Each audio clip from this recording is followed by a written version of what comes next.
D world கப்பில் இன்றைக்கி பார்த்தீங்க டாஸ் வின் பண்ணி முதல்ல பேட்டிங் எடுக்கிறோம் அப்படின்னு சொன்ன சவுத் ஆஃப்ரிக்கா வந்து தப்பான முடிவு எடுத்துட்டாங்களா அப்படின்னு எல்லாரும் சொன்னாலுமே ஏர்லி விக்கெட்டை முதல்ல இழந்தாலுமே அதுக்கப்புறம் நடுவில் நம்ம பிரீவிஸ் அண்ட் மில்லருடைய பார்ட்னர்ஷிப் செமையாக ஒரு அதிரடியான ஆட்டத்தை கிளப்புனாங்க. 200க்கு மேலே போகணும்னு பார்க்கப்பட்ட நிலையில் 175 வந்தாலே போதும் அப்படின்னு நினைக்கும் போது 187 ரன்கள் அடித்து 188 அடித்தா வின் அப்படின்ற ஒரு இலக்கை இந்தியாவுக்கு செட் பண்ணாங்க. இது என்ன ஜுஜிபின்ற மாதிரி ஆட ஆரம்பித்த இந்தியன் டீமுக்கு ஆரம்பமே அதிர்ச்சி காத்திருந்தது.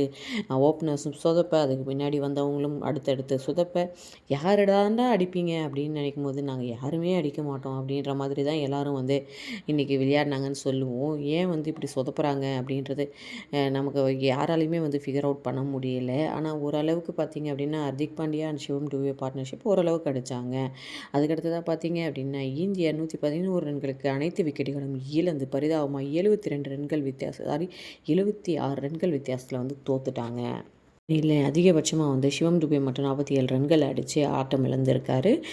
சிறப்பாக விளையாடின டேவிட் மில்லர் ஆட்ட நாயகனாக தேர்ந்தெடுக்கப்பட்டிருக்காரு. இவனுங்களே இந்த அடி அடிக்கிறாங்களே, அடுத்து காட்டடி அடிக்கிறாங்க இந்த டோர்னமெண்ட்டில் நினைக்கிறேன். ஜிம்பாப்வே கூட என்ன பண்ண போகிறாங்கன்றத வெயிட் பண்ணி பார்க்கலாம். இந்த வீடியோ பிடிச்சிருந்தா லைக் பண்ணி சப்ஸ்கிரைப் பண்ணுங்கள்.